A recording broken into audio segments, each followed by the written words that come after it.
YouTube, what the crap's going on? HeirofCarthage here, back in Total War Warhammer 2. This time, we're going to be actually seeing a Lahmian Vampire Lord in action. This is one of the ones that I mentioned in the last episode when I started talking more about what Vampire Lords are available now. The Lahmian Vampire Lord, again, remember some physical resistance, and then some nice debuffs to enemy units and a buff to herself with speed and damage resistance, but able to debuff enemy units pretty significantly. Let's take a look at the Vampire Army. There's going to be, let's actually take the overhead view because it'll make it easier. There's going to be a Dire Pack and a Chillgeist up front, 2 Fellbats. There's going to be several Skeleton Spears, 4 in total. And then there's some Graveguard and a Graveguard with great weapons, along with the Sternsman. A Black Knight in the very back. There is a Vargeist as well. And then there is a Necromancer. Let's zoom off of that so you all can see it here. There's a Necromancer and a Corpse Cart supporting the infantry, which is a good call. Corpse Cart's extremely cheap, and you're able to get some important healing effects going around you. And same thing with the Necromancer. Good way to help summon up more magic and to support your troops and have extra Invocation of Nehek. So for the High Elves, it's going to be a relatively small army built on quality here. There's going to be a Frostheart Phoenix, definitely a tough unit to deal with, a frosty unit. And then a toasty unit over here with the Fireborn. Now, remember, these guys deal some pretty intense damage here. It's flaming damage. And then the Dragon Princes. And then over here, we're going to have a Lariel. And in the back, there's going to be several spears supporting a couple of White Lions of Trace, my bad. And then 2 Lothern Sea Guard. Oh, man. I do love me some Sea Guard, and the ones with the new shields are absolutely amazing. Sea Guard have definitely got to be one of my favorite units in the game. They look cool, fun to use, especially in campaign, and I don't know, just a fun unit in total. There's a Noble back here as well. He's mounted on a Warhorse, so or Elven Steed, whatever they call it there. Immediately, the Frostheart Phoenix gets mobbed by bats. I like this. Bats can be intensely frustrating when you've spent a ton of money on an aerial unit like this Frostheart Phoenix, and to just get mobbed by fell bats. It takes much longer to kill them than you would think because they don't rout. So it can be, like I said, pretty intensely frustrating. Check out this Lahmian Vampire lady here, standing her ground in the woods. High Elf army approaching. Well, this game has some sweet, sweet atmosphere to it. Vargeist are an interesting pick. You don't see these guys a lot. They don't have a particularly high charge, and I've said before that they're good on the charge, and I still get people that get mad at me for that. They're good on the charge because of their weapon strength, and weapon strength factors into the charge, right? A charge bonus adds to both melee attack and weapon strength whenever I talk to Creative Assembly. That's why these guys are pretty good on the charge, not because their charge bonus is super high, but because they already have enormous weapon strength. So if you send them up against a low armor unit, they cause intense damage on the charge. They don't have a ton of melee defense. That's why I say they're good on the charge, because if they sit around in melee combat for a while, they're relatively easy to kill. So anyway, a lot of weapon damage against stuff that doesn't have a ton of armor. That's what they're good for. Now, we do have that Black Knight. Did I miss the unit earlier? Yeah, there's a Black Knight here. Oh, I was thinking of a different battle. We had the Hex Race here, the Chillgeist. Yeah, I was thinking of a different battle when I thought there was Blood Knights involved. Yeah, sorry, my bad. Just making double sure. Terrain here, obviously there's some forest here on the left-hand side. That just means that any large units over here are going to get slowed down and kind of nerfed in the engagement, whereas a little more open ground on this side.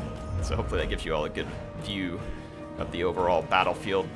If the Elves are going to win this, they're going to need a Lariel's healing. She's still pretty tanky, 67 melee defense. Yeah, wow.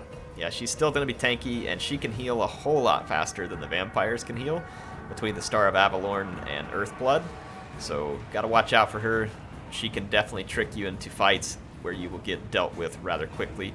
Now, the Dire Pack and these Chillgeist should do pretty well, but for the fact that these Dragon Princes have magic attacks? There, it just went away. Does the Frostheart Phoenix imbue that? That was weird. Maybe I was just clicked on another unit there. Yeah, anything that has magic attacks, obviously the Chillgeist got to watch out for. Can't remember. Anyway, the engagement takes place. I'm trying to remember if Alarielle has stuff that can imbue magic attacks. Greatly arcane unforging, physical resistance. Self and allies in range, sure enough. She does. Holy crap. That's going to make these Dragon Princes a nightmare for these Chillgeist, and accordingly they are fleeing. Yep. Oh, man, forgot about that one. So, yeah, Alarielle is going to be a nightmare for those Wraiths right now, which would otherwise do very good against Dragon Princes. Yeah. I don't blame the Vampire for running right here. This is not the engagement that they want to be involved in. Not at all. You can see the Lamian Vampire Lord just inserting herself in here and then dropping that debuff, which will help, but oof, yeah. You can see the Hex Wraiths actually now, the Chillgeist turning around and taking that engagement. They got a good charge, but they are just going to get drained. And watch what Alarielle will do here. Any moment we should see the Star of Avalorn, because that's just what you do in this situation. There's not an invocation yet, and the Hex Wraiths start to take a beating, and there's the Star of Avalorn. Such a cool looking ability too. Yeah, Alarielle is going to tank the crap out of the Vampires back here. That is not an engagement that they want to be involved in. Meanwhile, some Black Knights get over here and start to disrupt the Lothern Sea Guard, and the White Lions of Trash get trashed by a unit that's also somewhat trash, which is the Graveguards with great weapons. So White Lions are worthless until they change the stats on those. Up the stats, increase the price. Decrease the price for the stat. I don't know what you got to do to make those work, but White Lions to me are just worthless. I have yet to find a situation they're good in. Now this may seem like a wasteful engagement because the Bats and the Vargeist are pretty beat up, but over time this Frostheart Phoenix is just going to start to take a lot of damage here. It can't kill these units fast enough. It doesn't have any support from the ground, and so the Frostheart Phoenix is effectively bogged down by Bats and Vargeist and cannot lend itself to this fight. And back here, Alarielle owned the Chillgeist, just owned them. Look at this. Fireborn retreating with most of their health. These Dragon Princes are going to try and pull through these Spearmen. It's not going to be easy for them, and they're being chased by what's left of the Dire Pack, because there's not much left. There's summoned zombies, but Alarielle's healing just got back in there and caused some intense damage. The Dragon Prince is trying desperately to pull out. There are a lot of zombies and skeletons, making that a difficult situation, and that's actually what's causing them more damage than anything right now. It's just trying to pull away from that fight. Look at that, the Frostheart Phoenix starting to take some pretty significant damage. A Graveguard got back here into the Lothern Sea Guard, so a good play so far, but the High Elves still have Alarielle in excellent health, and they still have the Fireborn in excellent health. These Dragon Princes still trying to pull out of this fight back here, and it is causing them intense damage over time. The Spearmen don't do a whole lot quick, but over time they'll do it. That Corpse Card is back there.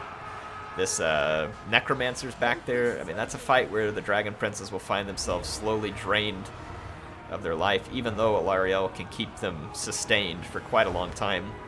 This one White Lion of Trash is still alive, and with all the all of the support it has, it will stay alive for a bit longer.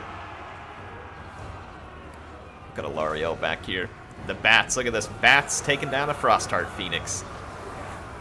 Bats are definitely a good call if you expect air power from your opponent. They can be a very effective, not only against the range units, but very effective at slowing down enemy air power. That Star of Avalorn is beautiful, but it's a painful sight if you're not a High Elf, because it means that you're going to be fighting some troops that are taking on health at a much more rapid rate than you can ticket off of them.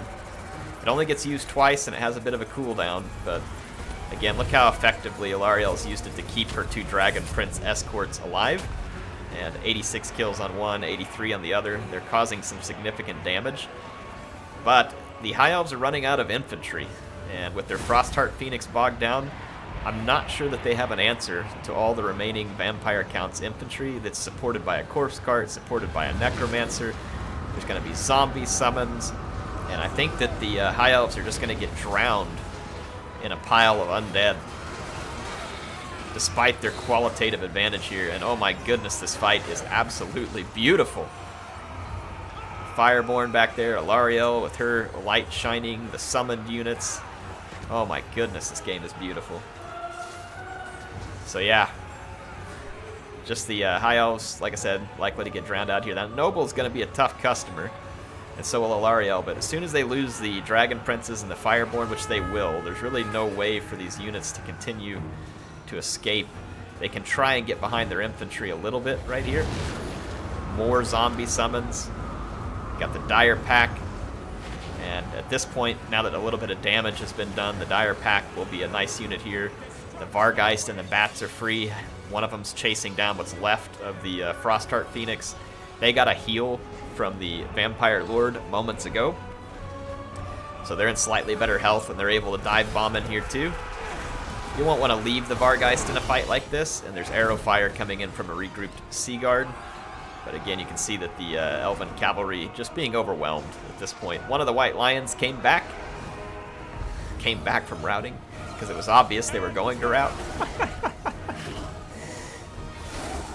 Anyway, those Vargeist are some cool looking units, nasty looking units.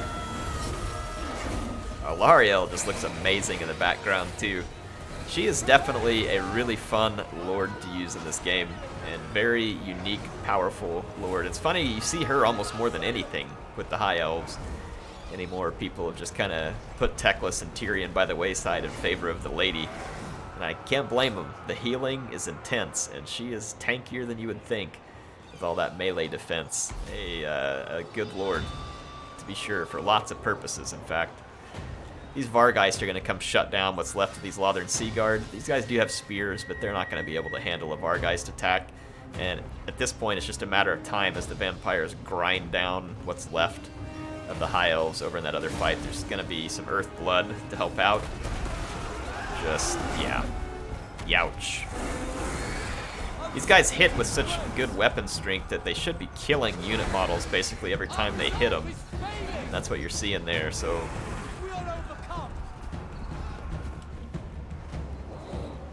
And the infantry is out.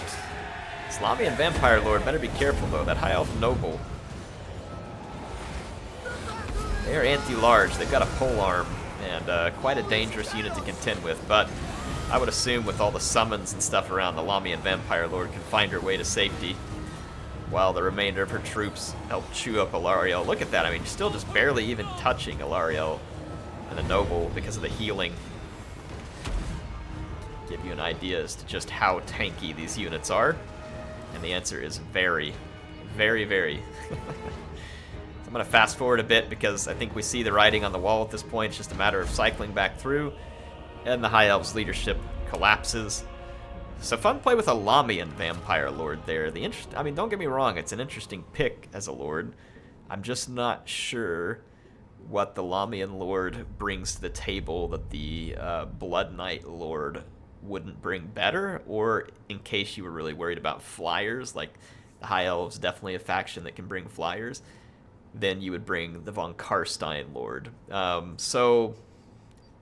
not saying the Lamian Lord's unusable. It's definitely an interesting one with the mix of magic that they have. But yeah, nice armory by Uncle Gant here. Good game by Black Phillip.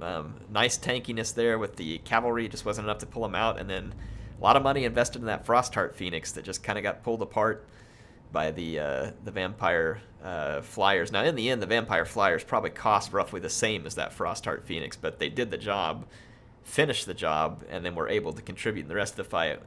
Again, you can see how they just outweighed the Frostheart Phoenix by numbers, and again, what could otherwise be a pretty tough customer for vampire units, like all these infantry that were left, able to be pulled down. Now, these chill guys just got wrecked. The combination of Alarielle's magic attack aura and the Dragon Princes was brutal. Now, in the flip side, if that magic attack hadn't been there, the Chill Geist will brutalize Dragon Princes. So the Chill Geist is a unit, along with other Hex Wraiths, that you have to be very careful of with other